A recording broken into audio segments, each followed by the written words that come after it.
my dollars make it hurt.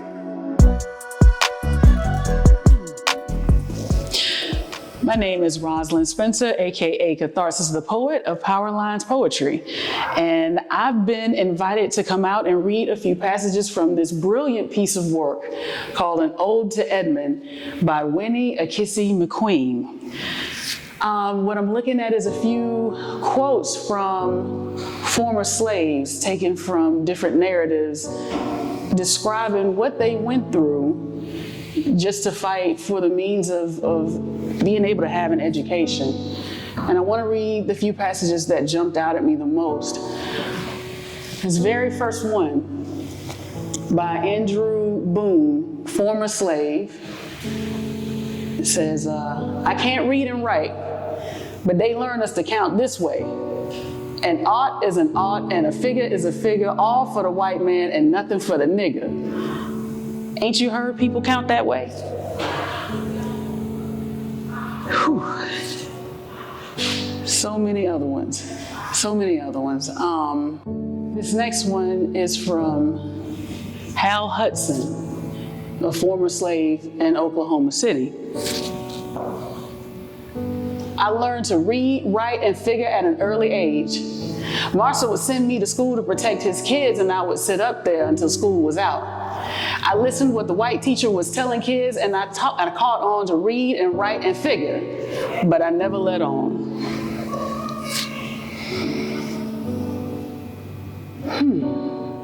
And then you have people who actually learn how to read and write and learn how to add, and they wanted to pass that on to others. But of course, if they were caught, then there would have been consequences. And this one jumped out at me because of that. And it goes, Enoch Golden was what we call a double-headed nigga. He could read and write. He knowed so much. On his dying bed, he said he'd been the death of many niggas because he taught so many to read and write. An activist in his own time. A colored blacksmith was the onlyest man that I knew how to read and write in slavery that I knew of. My grandmother or none of them knew how to read. They could count, but that was all. That's what makes me mad. I tell my grandchildren they ought to learn all they can because the old people never had a chance. The children today ought to appreciate an education. Former slave.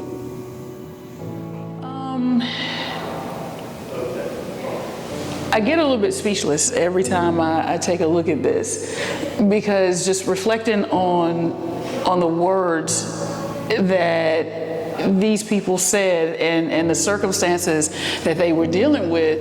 I mean, again, my major in college was history with a focus on the civil rights movement. And it was one thing to read about this in text, but when you see it written out in the same dialect and in the original dialect, and you kind of feel the words more so than read them, and you understand the urgency behind a lot of what they were going through. I mean, a lot of these people, all they wanted to do was to learn to read and to write and to have this whole sense of self and to know that they knew that they were human, but they wanted to project that. They wanted other people to see them that way and not just as slaves or as workers.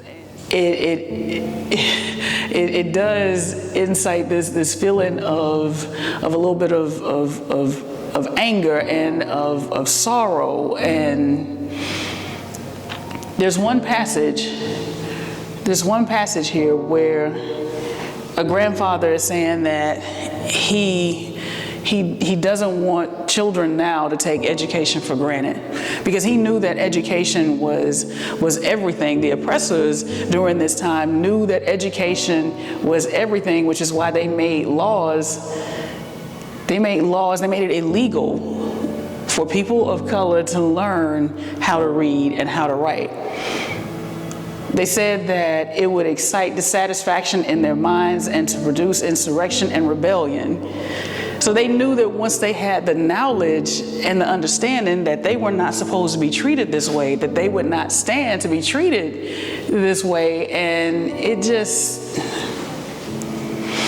it's important to learn your history so that you don't repeat it. But while studying it, it just makes you appreciate so much, and it makes you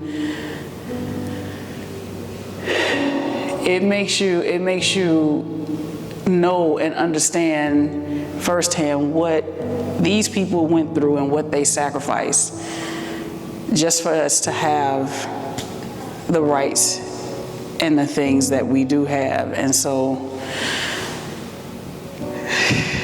again, I guess I'm a little speechless, but just grateful and humble, and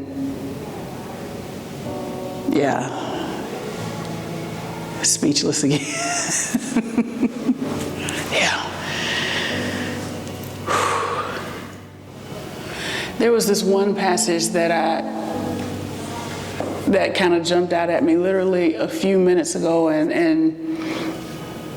it says, the reason us watching that he boy George try learn us our ABCs in the field. The workers watch for massa, and when they seed him riding down the hill, they start singing out, "Old hog round the bench." That the signal, and everybody starts working like something after him. But I was too young to learn in the field, and today have to make the cross when I sign my name. Racina Horde, Austin, Texas. So Racina knew that if she let on that she was learning to read and to write, she knew the consequences that would bring, and to have to dumb yourself down, because she said that she makes a cross when she signs her name. To know that you would have to dumb yourself down in order to save your life. That is unimaginable. And I can't imagine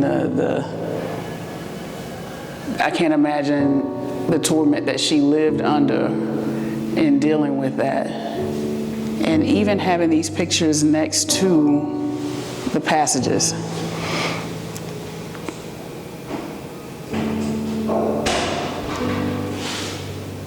It is absolutely breathtaking, and even more so breathtaking to think of the strength that these people had to be able to survive under these circumstances. I think there's always a need to have exhibits like these in museums. I think there's always a need to have education and knowledge about what happened during these times, not only as a spotlight in Black History Month, but ongoing. These are stories that do not need to be buried. These are stories that need to be told and understood so that generations to come will understand and know the importance of having an education. They'll know and understand the sacrifices that their ancestors made just for them to be in the positions that they are. And I think that when you know and understand your past, you have this better sense of self, and a better sense of self will make you project better into the world. So there's so many layers. There's so many layers as to why there's a need for things like this. And I can't commend the artist enough for the work that they did on this, and it's definitely one that's needed.